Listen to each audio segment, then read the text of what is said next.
Hey guys, Fantasy Truck Stop back here for that video, guys. Today, giving my game preview and our keys to victory for this upcoming game versus the Arizona Cardinals. We're 1-3, and we got to win every game moving forward for the rest of this year. We don't have to win every single game, but majority, 90% of the games we play the rest of this year, we have to win. Especially winning to this week and next week before our bye week. Arizona is step one for that. Now, ESPN gives us a 62.2% chance to win this game, and I'm really surprised after last week's pitiful performance, but thankfully that is a positive. Charlie Jones is Chuck Sizzle still going to be out for the foreseeable future. We don't know how long he's going to be out for with a broken finger. Keem Davis-Gaither is questionable for this game. Cam Taylor-Britt is questionable. Cam Taylor-Britt actually had a concussion last week, which was obviously a huge problem. Irv Smith is questionable for this game. He's still dealing with hamstring injury. And T. Higgins is also questionable with broken ribs. Most likely, T will not play this game. Most likely, Irv Smith will not play this game. Chuck Sizzle is going to be out for this game. Cam Taylor-Britt probably does pass concussion protocol and plays this game. So, that's definitely a plus there. On the other side, Kyler Murray is not playing this game for obvious reasons. Josh Woods, Jonathan Ledbetter, and Keontae Ingram all are questionable in this game. Okay. Let's break this game down. Because it's going to be a long game. It's going to be a long game. I mean, this team literally went head-to-head with the Giants, who we think is obviously we think is an awful team. But they blew out the Giants in the first half. This is also the team that went toe-to-toe with the Cowboys and blew out the Cowboys. So this is not a game you go into thinking that you're better and that you have it over them and you're a better team. No. You go into this game thinking, you know what? We're going to have to fight for 4 quarters and be thankful to walk away from this game without any injuries and a win. That's how you got to look at every game moving forward. I swear on everything. Key to victory number 1, no more we are the best. No more we are a better team than you. I don't care who we're playing. I don't care until we prove that we are good enough to do that and act like that and think like that. And nobody's an easy opponent. Nobody is. This right here is the same equivalent of us playing the Browns, the Chiefs, the Bills, the Niners. I don't care who they are. We have to have the mentality going in every game that this is a tough opponent. This is an opponent that can beat us, but we are going to pull through and get through. I don't care who we play every single game moving forward. That has to be the mentality. Because at the end of the day, I feel like Titans game, we went into that very cocky after winning our, game versus the Rams. And that's how you lose games. You gotta go into them thinking, you know what? I don't care what anyone says. This is a tough game. Now, the line right now is -3 for, obviously, +3 for them, -3 for us. So they do have us favored by 3 points, which is crazy. It is an 82-degree weather game. It is sunny. It's in Arizona. It's in a dome. Number 2, key to victory here is for the love of everything good on God's green earth, run the damn football. And I know last week we ran the football very effectively, and then we kind of shut it down and stopped doing it because it really stopped working. And the reason why I stopped working was because our pass game was absolutely dog water, and we couldn't pass the ball down the field because Joe can't step into any type of throws because it's calf strain. So we couldn't throw the ball down the field, so the run game did not keep working.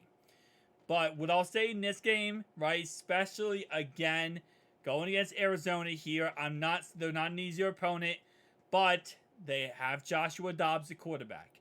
They have Marquise Brown at wide receiver. They're not as talented on offense as the Titans are. So the mentality for offense here has to be, again, long drives. Keep our defense rested on the sideline. Do not give up a 3-and-out and punt the ball 7 times in a row. This is not a Brad Robbins going for MVP show, okay? Obviously, we're past the point where I think, Joe's going to win MVP. But you know what? Let's get Joe Mixon MVP for freaking Pete's sake, right? So number 1, run the ball. Number 2, long, efficient drives. We can't, even if we go, let's say we have a 5-play drive and we score a touchdown. I don't like it. I really don't like that. I like the touchdown, but 5-play drive means our defense is right back on the field after being gassed the whole entire game. Long, efficient drives. Run the ball, mix in some play action, kind of keep the defense off balance, and just continue hitting them at all cylinders. We're not going to have our star receiver out there, right? That's number 2. That's obviously going to be a huge problem. We don't have our tight end out there. We haven't had him all year, so that's not even a problem at this point. Chuck Sizzle's not out there. He hasn't really done much on offense anyway, so it's not that big of a problem. Last but not least, number 3. Key to victory here. Number 3. Yoshi, you need to step up. And I can't stress this enough. With with Chuck Sizzle out and T. Higgins out, yes, Trenton Irwin's going to get more snaps. Yes, we're going to see Tyler Boyd get more snaps. Jamar Chase can get more snaps. But that guy, after all those guys I just listed, is Yoshi. Andrei Yosevich. You have to step up and you have to make plays.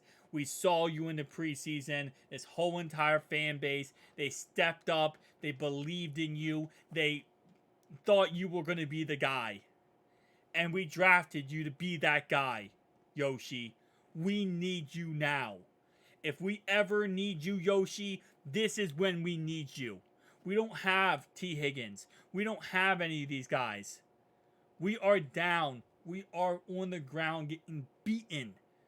We need a savior right now, Yoshi. Number 3, please, Yoshi. You have to step up in this game. You have to get open. You have to make key plays.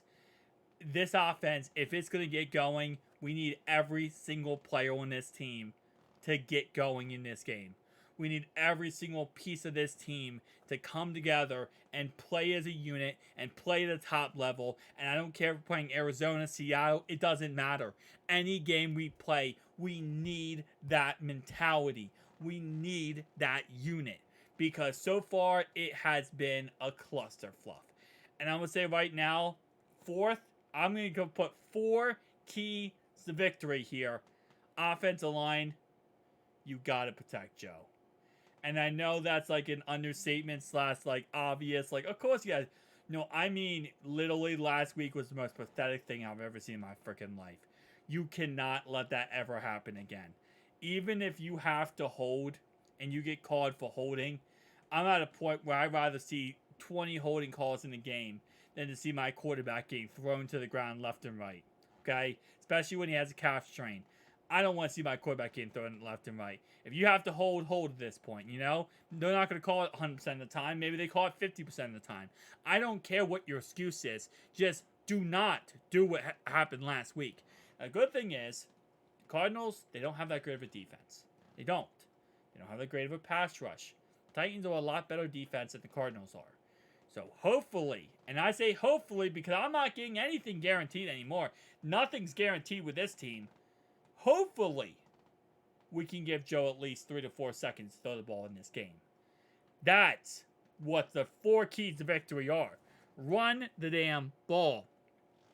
Yoshi, please. Offensive line, protect Joe. Number 4, long, efficient drives.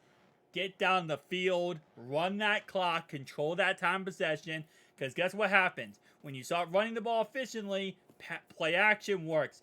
Passing the ball works. And you know what? Number 5. This is the 5th one. Play calling.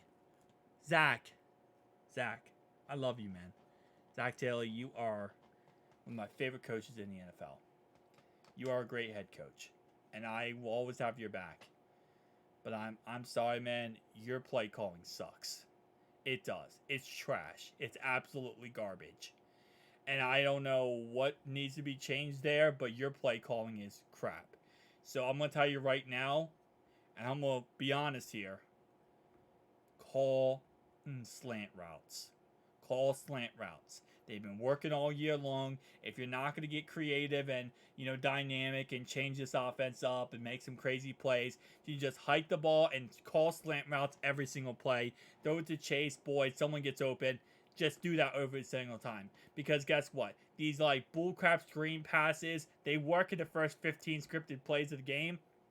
They stop working after the quarter, okay? Because then the team figures out what you're doing. You can't run the same screen pass 16 different times, dude. It's not going to change anything. They're going to figure out what you're doing and then slowly shut it down. Okay? You're not playing a 3-year-old defense here. You're playing an actual NFL defense. This is not like a middle school defense or a Kidham Academy defense. This is a legit NFL defense. If you keep calling the same screen pass over and over again, you're not playing Madden, Zach. You're not. You're playing NFL football. They're going to say, wow, they keep running the same exact screen pass to Jamar Chase. What if we just, I don't know, shut that down? Because guess what? They can't do anything else after that. And if you can't call the plays, if you won't have the play calls to call, then get someone else to do your job. Because we need something here. And we can't have excuses of bullcrap play calling. And I say that with full heart there because I do love Zach Taylor. I think he's a great coach. I think he's going to be forever a great coach. And as he said before, in order to leave this city, he has to go on the body bag. And I truly believe he will be in the city for a very long time. And I do love him. But at the same time, sometimes you got to have tough love. Sometimes you got to have tough love. Because right now, what's going on is not right. This is not right with this play calling. And again, like I said, I don't know what he has to do to fix that. But he has to do something. Because he's the head coach. He's the one calling the plays here. He needs to fix it. Thank you guys for watching. I'll see you guys in the next one. Peace.